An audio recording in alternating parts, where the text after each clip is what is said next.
Welcome to நலம் தானா viewers. இன்னைக்கு வாழைப்பழம் தேங்காய் பொட்டுக்கல்ல வச்சு வாழைப்பழ ஸ்டஃப்டு சப்பாத்தி மாதிரி செய்ய போகிறோம். இது வந்து ரொம்ப டேஸ்ட்டாக இருக்கும். சப்பாத்தி மாவு பிசைஞ்சு எப்பொழுதும் போல் சாதாரணமாக பிசைகிறாப்புல தான் பிசைஞ்சு வச்சுக்கணும். கொஞ்சம் ரொம்ப டைட்டாக இல்லாமல் கொஞ்சம் ஃப்ளெக்சிபிளாக மட்டும் வச்சுக்கணும். அதை ஸ்டஃப் பண்ணி நெய் ஊற்றி டோஸ்ட் பண்ணி, அதாவது சப்பாத்தி மாதிரி செஞ்சு எடுத்து சாப்பிட வேண்டியதுதான். இப்போ இந்த வாழைப்பழத்தை ஸ்மாஷ் பண்ணிக்கணும். தேங்காய் பொட்டுக்கல்லையும் அரைச்சி வச்சுக்கலாம். ஏலக்காய் வாசனைக்காக, டைஜஷனுக்காக ஏலக்காய் தூள் நான் சர்க்கரையோடு அரைச்சி வச்சது ஒரு அரை ஸ்பூன் எடுத்து வச்சுருக்கேன். சும்மா ஒரு சிட்டிகை உப்பு, அவ்வளவுதான், வேறு ஒன்றும் இல்லை. நமக்கு வேணுங்கிற டேஸ்ட்டுக்கு தகுந்தாப்புல தேங்காய் பொட்டுக்கல்லாம் கலந்துக்கலாம். அதே மாதிரி வாழைப்பழம் ஜாஸ்தியாக இருந்துச்சுனாலும் பொட்டுக்கல்லையும் கொஞ்சம் ஜாஸ்தி சேர்ந்துக்கலாம், கொஞ்சம் கெட்டிமாக வர்ற அளவுக்கு. இதை அரைச்சிக்கிட்டு வந்துடுறேன். இதில் போட்டாச்சு. அரைச்சாச்சா? அரைச்சாச்சு. ஒன்று ரெண்டு அரைச்சா போதும். அரைப்பட்டுரும் தானாவே. சும்மா ரவமா ரொம்ப நைஸ் ரவையாக இருக்கும், அவ்வளோதான். நம்ம வேணும்னா இன்னும் கொஞ்சம் கூட அரைச்சிக்கலாம். போதும் இந்த அளவுக்கு. இது தேங்காய் சட்னி டேஸ்ட்டில் இருக்கும் கொஞ்சம். இதை வாழைப்பழத்தை ஸ்மாஷ் பண்ணிக்கிட்டு இதை பால் மாதிரி பிடிச்சி வச்சுக்கலாம்.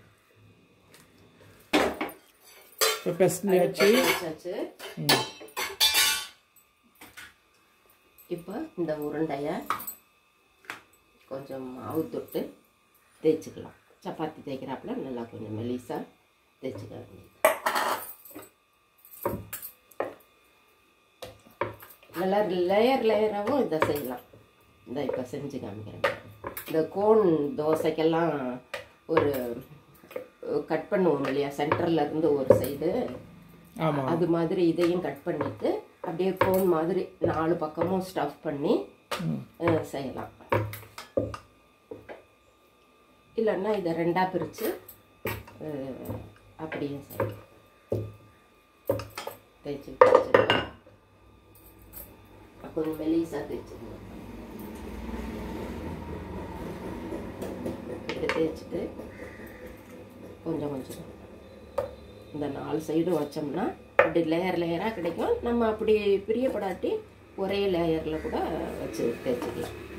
வேணும்னா கொஞ்சம் வாழைப்பழத்தை கொஞ்சம் கம்மி பண்ணிவிட்டு கொஞ்சமாக சர்க்கரை, நாட்டு சர்க்கரையோ இந்த இப்படி 2ஆக மட்டும் தேய்ச்சிக்கிட்டு அதை 2ஆக பாதியாக கூட போட்டுக்கலாம். நம்ம இப்படி சின்னதாக போட்டுக்கலாம். இது ஒரு ட்ரிப்பும் அது ஒரு ட்ரிப்பும் போட்டுக்கலாம். இப்போ இது நல்லா அப்படியே அமுங்கிரும். இப்போ மெதுவாக அதை தட்டிட்டு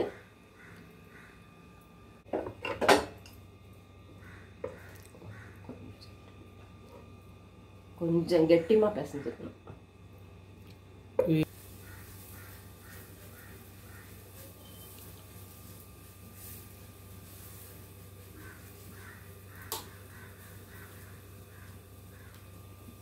இப்போ போட்டிருக்காங்க. நல்லா சப்பாத்தி வேகணும்.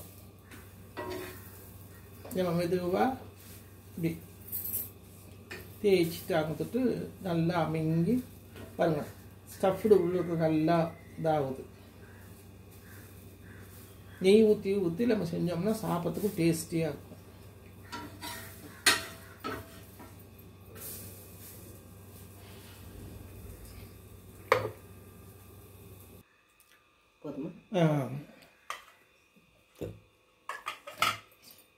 அப்படியே மூடு,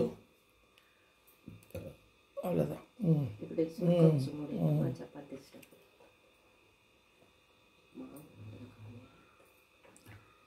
இப்போ பாருங்கள், உள்ளே வச்சு மூடிட்டுருக்குறாங்க. இப்போ பாருங்கள், லைட்டாக அப்படி கையில் தட்டேன், அவ்வளோதான். தட்டி இன்னும் கொஞ்சம் தட்டு. நல்லா பாருங்கள், சூப்பராக வந்திருக்குது. பாருங்கள், ஷேப் ரவுண்ட் ஷேப்பு நல்லா வந்திருக்குது.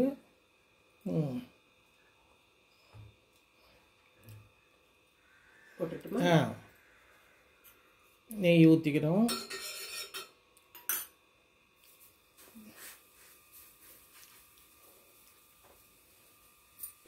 இப்போ பாருங்கள், நல்லா வந்திருக்குது.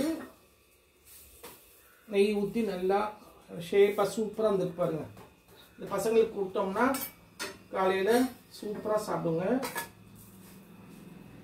நீங்கள் செஞ்சு பாருங்கள். நலன்தானா சேனலுக்கு சப்ஸ்கிரைப் பண்ணுங்கள், பெல் பட்டனை மறந்துடாமல் அமுக்குங்க. வேறொரு வீடியோவில் உங்களை சீக்கிரம் சந்திப்போம். பாய்.